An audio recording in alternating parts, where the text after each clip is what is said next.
Baik, bismillahirrahmanirrahim. Assalamualaikum warahmatullahi wabarakatuh.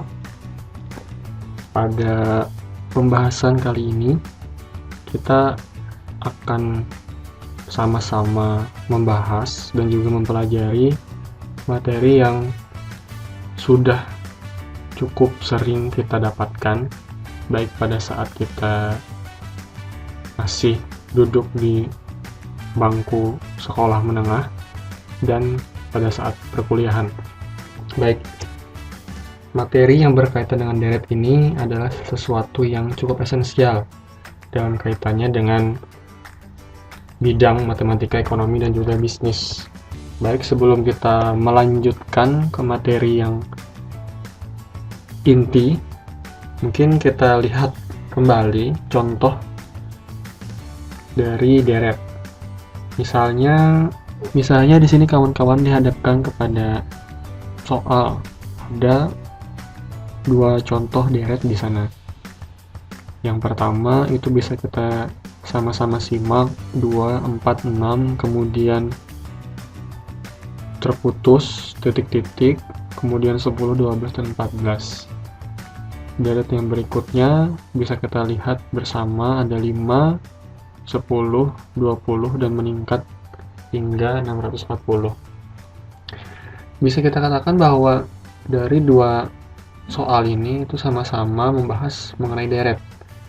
Jadi di dalam matematika itu ada beberapa macam deret, di antaranya yaitu adalah deret hitung dan juga deret ukur. Mari kita bersama-sama membahas apa yang dimaksud dengan kedua deret tersebut. Masuk ke materi mengenai definisi deret.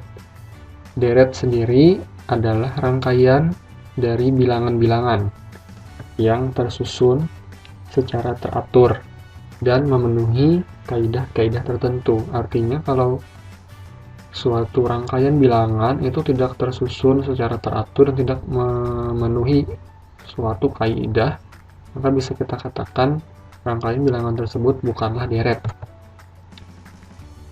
Kembali ke materi, deret hitung merupakan deretan bilangan yang tersusun dengan teratur, di mana pola perubahan dari satu suku ke suku berikutnya itu besarannya adalah tetap.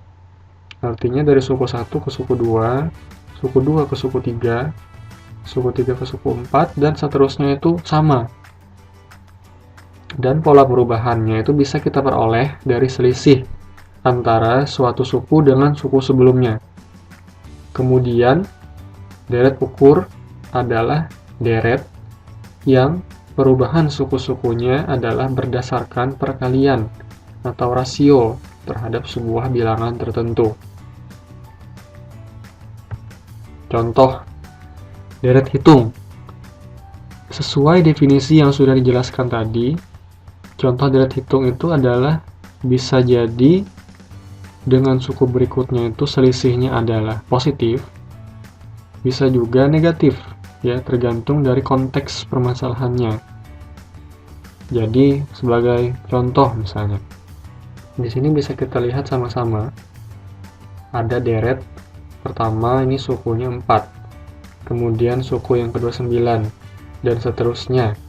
Maka bisa kita nyatakan bahwa selisih antara suku kedua dan suku pertama itu adalah 5. Sementara kita lihat kembali contoh deret yang ada di bawahnya. Di sini ada suku pertamanya 92, kemudian diikuti 82, 72, dan seterusnya. Bisa kita lihat bahwa sukunya itu semakin ke kanan semakin kecil, berarti negatif perbedaannya. Bisa kita lihat di sini teratur juga jarak antar sukunya, yaitu minus 10. Begitu pula untuk yang deret di bawahnya ini. Di dalam deret hitung, selisih atau pembeda antar deret atau antar suku dalam deret hitung seringkali dinotasikan dengan huruf B kecil. Jadi diingat ya notasi tersebut. Kemudian ada juga contoh deret ukur.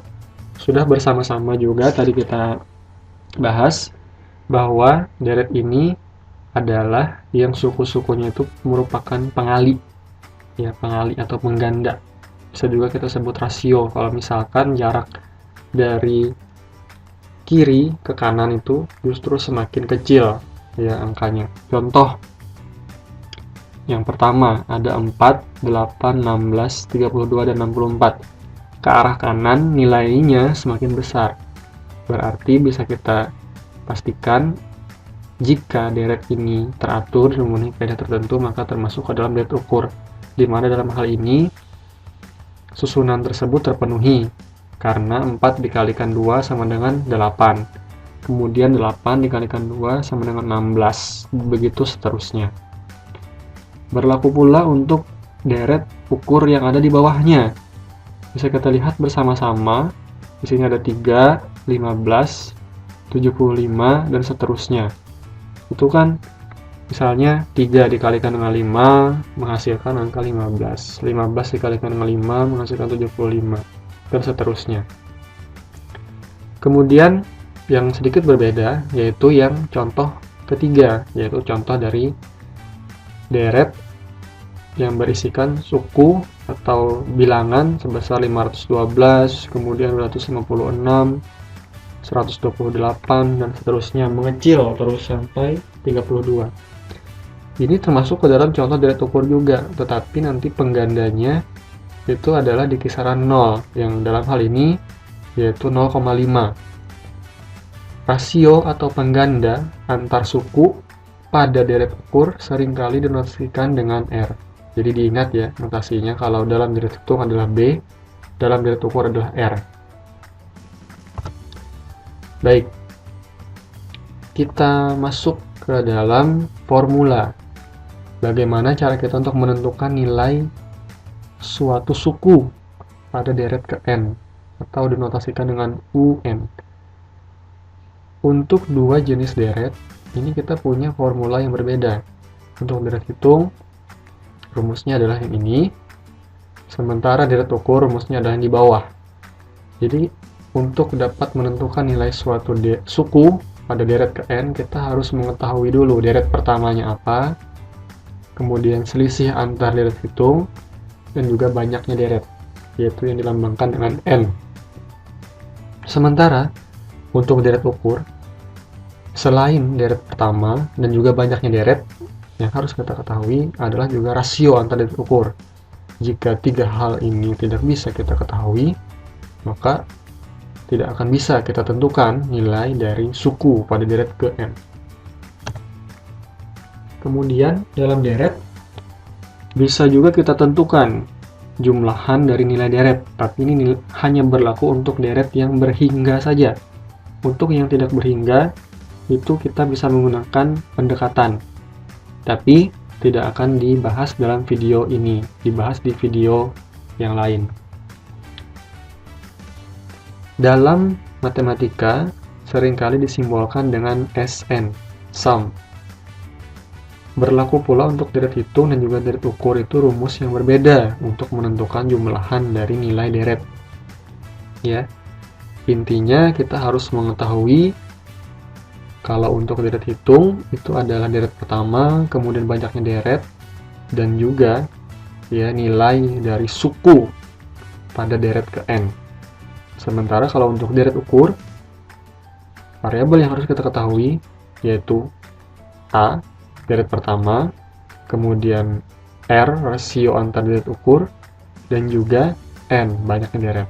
Tapi di sini kawan-kawan harus bisa membedakan bahwa ada dua rumus yang bisa digunakan untuk menghitung jumlahan nilai deret hingga deret ke N. Kawan-kawan harus menentukan dulu kira-kira rasionya ini lebih besar dari 1 atau kurang dari 1. Jangan sampai keliru dalam menetapkan dari R, karena akan berbeda nanti di hasil akhirnya. Oke, baik. Kita langsung masuk ke contoh soal untuk mempermudah pemahaman. Misal, sebuah baris hitung mempunyai suku pertama yang bernilai 140. Artinya U 1 ya, atau A sebut itu sama dengan 140. Kemudian perbedaan antar suku sama dengan 5, atau bisa kita katakan B. Maka pertanyaannya adalah hitunglah suku ke-10-nya. U10. Berapakah jumlah 5 suku pertamanya? Berarti S5 yang ditanyakan. Maka dengan menggunakan rumus yang sudah ada dijelaskan di slide sebelumnya, tinggal kita masukkan nilai yang sudah diketahui tadi ke dalam rumus, sehingga diperoleh bahwa suku ke-10 dari deret tersebut adalah 185. Sementara jumlahan dari deret tersebut, yaitu jumlahan dari suku pertama, suku kedua, suku ketiga, suku keempat, dan suku kelima, atau diringkas S5, itu akan menghasilkan nilai 750. Oke, tipsnya, untuk menghitung jumlahan deret atau SN kita sebut, maka kita wajib untuk mengetahui atau menentukan, menghitung nilai dari deretnya terlebih dulu. Dan hal ini berlaku untuk dua macam deret ya, baik deret hitung maupun juga deret ukur. Contoh lagi, dalam bidang ekonomi misalnya, perusahaan Sari Cintaku memproduksi 2.500 unit pakaian pada tahun pertama, dan produksinya mengalami peningkatan sebanyak 100 unit setiap tahunnya. Berapa produksi pakaian anak-anak tersebut pada tahun ketiga, dan berapakah produksi pakaian anak-anak tersebut sampai dengan tahun ketiga? Berarti, jika kita meresapi pertanyaan ini, tentunya kita jelaskan, kerjakan dulu secara sistematis. Caranya supaya gampang, kita lihat dulu dari soal informasinya. Informasi di situ dikatakan bahwa produksi di tahun pertama adalah 2.500, berarti ini A adalah 2.500. Kemudian peningkatan produksi setiap tahun adalah 100 unit, berarti bisa kita katakan B-nya itu sama dengan 100. Kemudian ditanyakan juga, yaitu adalah produksi pada tahun ketiga. Artinya N itu adalah 3. Ditanyakan yaitu U3 yang mewakili produksi pakaian anak-anak tersebut di tahun ketiga, dan juga produksi pakaian hingga tahun ketiga. Hingga berarti dia nanti diwakili oleh S3. Tinggal kita masukkan saja ke rumus, ya. Tinggal kita masukkan saja ke rumus informasi-informasi tadi A, B, dan juga N. Diperoleh hasil, ternyata pada tahun ketiga perusahaan tersebut mampu memproduksi 2.700 unit pakaian. Sementara hingga tahun ketiga total perusahaan tersebut telah memproduksi sebanyak 7.800 unit, karena merupakan penambahan dari produksi di tahun pertama, kedua, dan juga ketiga. Baik, bagaimana? Apakah sudah cukup memahami aplikasi dari deret hitung? Oke, saya asumsikan untuk memahami ya. Kemudian kita lanjut lagi ke contoh soal deret ukur. Di sini bisa kita sama-sama simak bahwa ada dua macam soal di situ. Ya, yang pertama itu rasionya ke arah kanan, itu ternyata besaran bilangannya semakin besar. Sementara yang kedua, ke arah kanan nilai dari sukunya itu semakin kecil. Berarti kita akan menyelesaikan permasalahan ini dengan pendekatan yang berbeda. Misal ditanyakan A, U10, yaitu nilai dari suku yang ke-10, jika rasionya sebesar 2 dan juga 0,5. Sementara pertanyaan yang B adalah jumlah dari suku hingga suku ke-10 untuk rasio yang juga sama-sama ada dua opsi, yaitu 2 dan juga 0,5. Berarti diketahui bahwa kita punya nilai suku pertama itu ada 2 di sana, yaitu A1 sama dengan 5 dan juga A2 sama dengan 512. Berarti kita gunakan pendekatan yang berbeda untuk rasionya yang 2 dan juga 0,5. Nanti ketemu hasil dari nilai pada suku ke-10 itu untuk rasio sama dengan 2. Kita masukkan angkanya ke dalam rumus, ya. Maka akan memperoleh hasil 2.560. untuk deret 5, 10, dan seterusnya hingga 160. Sementara untuk kasus yang kedua, karena nilainya ini semakin ke arah kanan semakin kecil, maka berbeda rumus yang kita masukkan. Ya, untuk rasio 0,5, maka suku ke-10-nya itu adalah sebesar 1. Dan berdasarkan dari poin A, maka bisa kita hitung juga jumlahan dari deret tersebut hingga suku ke-10. Ya, diperoleh. Kalau untuk rasionya sebesar 2 tadi lebih dari 1, maka akan memperoleh hasil jumlahan sebesar 5115. Sementara untuk jumlahan pada deret yang kedua, di mana rasionya itu kurang dari 1, yaitu 0,5, maka bisa kita lihat di sini. Ya, rumus yang digunakan berbeda. Maka menghasilkan nilai 1023. Berarti jumlahan dari deret ini mulai dari 512 ditambahkan 256 ditambah 128 ditambahkan 1 nanti sebagai nilai dari suku ke-10, maka akan menghasilkan angka 1023. Oke ya. Jadi barangkali apa yang sudah saya sampaikan mudah untuk diterima oleh kawan-kawan. Kalaupun tidak, maka bisa kawan-kawan berkomentar, ya, berkomentar. Jadi dalam ekonomi, teori atau prinsip-prinsip deret sering ditemukan dalam kasus-kasus yang menyangkut perkembangan dan pertumbuhan, terutama apabila perkembangan atau pertumbuhan suatu gejala tertentu itu berpola, seperti nilai-nilai suku sebuah deret, baik deret hitung ataupun deret ukur. Maka kita bisa menggunakan teori deret untuk menganalisisnya. Contoh, di sini kita mencoba untuk mengestimasi jumlah penduduk menggunakan pendekatan deret ukur.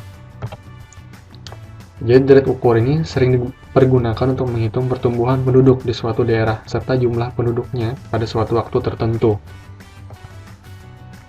Rumusnya, ya, bisa kawan-kawan sama-sama lihat di layar, ya. Demikian. Apa maksud dari rumus tersebut?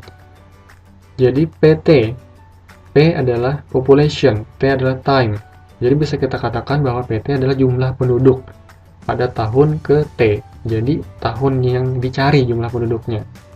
P1 adalah jumlah penduduk pada tahun dasar, basisnya. Jadi kita harus tentukan dulu basis jumlah penduduk di tahun berapa yang kita jadikan acuan untuk menentukan jumlah penduduk di tahun ke T. R, persentase pertumbuhan penduduk per tahun yang mewakili rasio itu tadi yang ada di deret ukur. Kemudian ada juga T, indeks waktu dalam tahun. Jadi harus kawan-kawan lihat di sini ada juga R besar. R besar merupakan hasil penjumlahan dari 1 dan R kecil. Ya, yang dalam hal ini R kecil diwakili oleh persentase pertumbuhan penduduk per tahun. Sebagai contoh misalnya, penduduk di kota Bandung berjumlah 1 juta jiwa pada tahun 1992. Dengan tingkat pertumbuhan 4% per tahun, maka hitunglah jumlah penduduk kota tersebut pada tahun 2007. Dan jika mulai 2007 pertumbuhan menurun menjadi 2,5%, maka berapa jumlah penduduk 11 tahun kemudian? Artinya di sini kita bisa menebak kira-kira angka yang kita perlukan, yaitu adalah 1 juta jiwa, kemudian ini menjadi tahun dasar, ini menjadi R kecil, 4% ini, ya, kemudian ditetapkan juga tahun yang ingin kita tentukan, maka kita sudah bisa menebak. Yang pertama, misalnya kita selesaikan dulu. Dari soal tersebut bisa kita ketahui bahwa P1 atau jumlah penduduk pada tahun dasar itu adalah 1 juta jiwa. Kemudian, tadi sudah dijelaskan bahwa yang ditanyakan adalah jumlah penduduk pada tahun 2007 dan dibandingkan dengan tahun 1992. Berarti di sana ada 16 tahun jaraknya, rentangnya. Ya, rentangnya. Kemudian antar tahun itu diperkirakan atau diestimasi jumlah penduduk itu meningkat 4%. Ya. Artinya apa? Nanti kita akan menemukan hasil R besar ini sebesar 1,04 karena 1 ditambahkan dengan 0,04.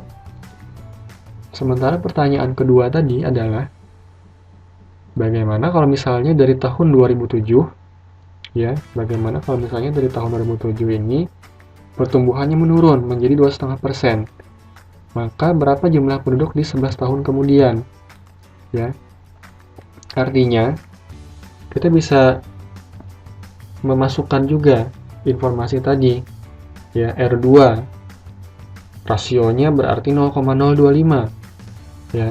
Sementara jaraknya tadi kan katanya 11 tahun. Kalau untuk deret ini jangan sampai keliru. Kalau 11 berarti jaraknya tadi kita tambahkan 1 lagi sama dengan 12, ya, sama dengan 12.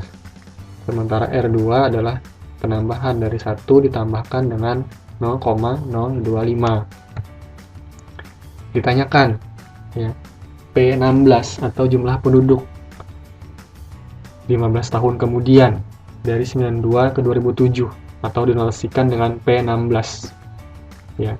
Dan yang kedua tadi jumlah penduduk dari tahun 2007 ke 2018 atau P12. Jadi penyelesaiannya adalah untuk 15 tahun kemudian dari tahun 1992 ke 2007 itu tinggal kita masukkan ke formula ini. Diketahui bahwa tadi jumlah penduduk pada tahun dasar atau 1992 ada 1 juta dikalikan dengan R besar 1,04 dipangkatkan 16 dikurangi 1 T. T-nya tadi 16 dikurangi 1, pangkat 15 akan memperoleh hasil 1.800.943 jiwa. Sementara tadi, ya, ditanyakan lagi berapa kira-kira estimasi jumlah penduduk pada tahun 2018. Kalau yang ini kita harus mengetahui dulu jumlah penduduk pada tahun 2007, yaitu estimasi kita tadi adalah 1.800.000 sekian. Ini kita masukkan ke rumus, kemudian kita ganti R besarnya tadi dengan 1,025 dan dipangkatkan dengan 12, yaitu T2 ini tadi dikurangi 1 sama dengan 11 akan memperoleh hasil ada pertambahan jumlah penduduk, ya, pada 2018 ketimbang 2007 walaupun pertumbuhannya menurun, ya, sebesar 2.300.000, ya, sekian jiwa, ya. Oke, baik. Untuk materi mungkin ini yang bisa saya sampaikan, mudah-mudahan bisa dipahami dengan baik. Assalamualaikum warahmatullahi wabarakatuh.